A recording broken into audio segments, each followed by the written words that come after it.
Washington AP. President Donald Trump is hosting Nayib Bukele, the president of El Salvador, at the White House on Monday as the small Central American nation becomes a critical linchpin of the U.S. administration's mass deportation operation. Since March, El Salvador has accepted from the U.S. more than 200 Venezuelan immigrants, whom Trump administration officials have accused of gang activity and violent crimes, and placed them inside the country's notorious maximum security gang prison just outside of the capital, San Salvador. It is also holding a Maryland man who the administration admits was wrongly deported but has not been returned to the U.S. despite court orders to do so. That has made Bukele, who remains extremely popular in El Salvador due in part to the crackdown on the country's powerful street gangs, a vital ally for the Trump administration, which has offered little evidence for its claims that the Venezuelan immigrants were in fact gang members, nor has it released names of those deported. Asked whether he has any concerns about the prison there, where deportees are being held, Trump told reporters early Sunday that Bukele was doing a fantastic job. He's taking care of a lot of problems that we have that we really wouldn't be able to take care of from cost standpoint, Trump said. And he's been amazing. We have some very bad people in that prison, people that should have never been allowed into our country.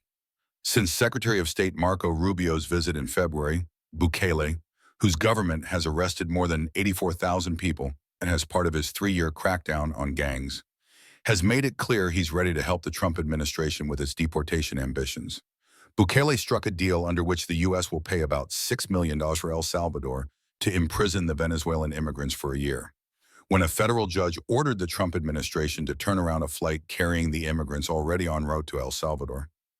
Bukele wrote on social media, "Oopsie, too late."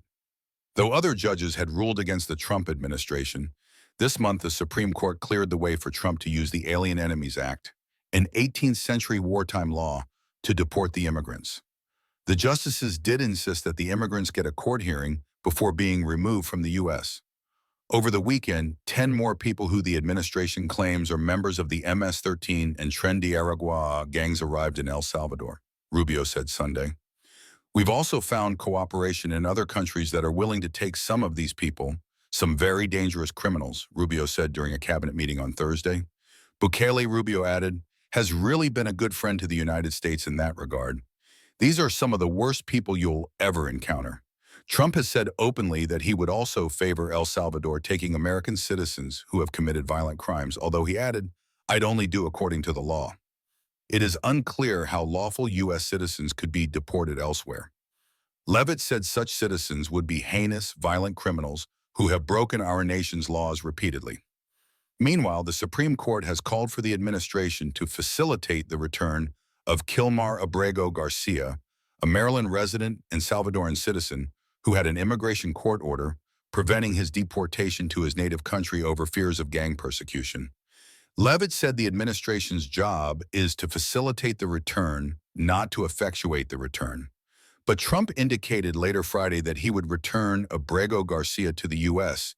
if the High Court's justices said to bring him back. I have great respect for the Supreme Court, Trump told the reporters traveling on Air Force One. Government lawyers indicated in a legal filing Saturday that Abrego Garcia remains in El Salvador, but did not detail what, if any, steps the administration is taking to return him to the U.S. In its required daily status update on Sunday, the government essentially stated that it had nothing to add beyond Saturday's filing. Stephen Miller, a top White House aide, signaled on Monday that the U.S. president wouldn't be asking Bukele to return Abrego Garcia to the U.S. It's up to El Salvador and to the government and the people of El Salvador what the fate of their own citizens is, he said. We can't extradite citizens of foreign countries to our country over the objection of those countries.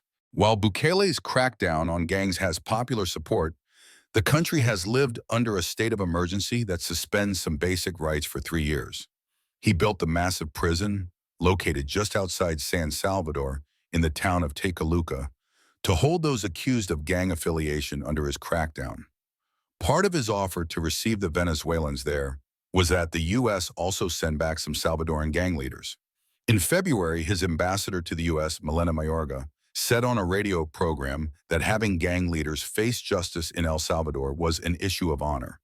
Bukele could also seek relief from the 10% tariff recently imposed by Trump, using the argument that it weakens the economy Bukele is trying to bolster.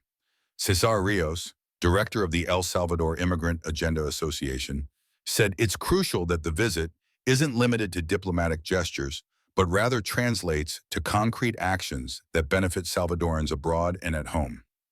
Populists who have successfully crafted their images through media, Bukele and Trump, hail from different generations but display similar tendencies in how they relate to the press, political opposition, and justice systems in their respective countries. Bukele came to power in the middle of Trump's first term and had a straightforward relationship with the U.S. leader. Trump was most concerned with immigration, and under Bukele, the number of Salvadorans heading for the U.S. border declined. Bukele's relationship with the U.S. grew more complicated at the start of the Biden administration, which was openly critical of some of his anti-democratic actions. Just before Bukele's arrival in Washington, the State Department updated its travel advisory for El Salvador to Level 1, which is for countries that are considered the safest to visit for U.S. citizens. The advisory notes that gang activity and the accompanying murders and other violent crimes has declined in the past 3 years. Aleman reported from San Salvador, El Salvador. Associated Press writer Darlene Superville in West Palm Beach, Florida, contributed reporting.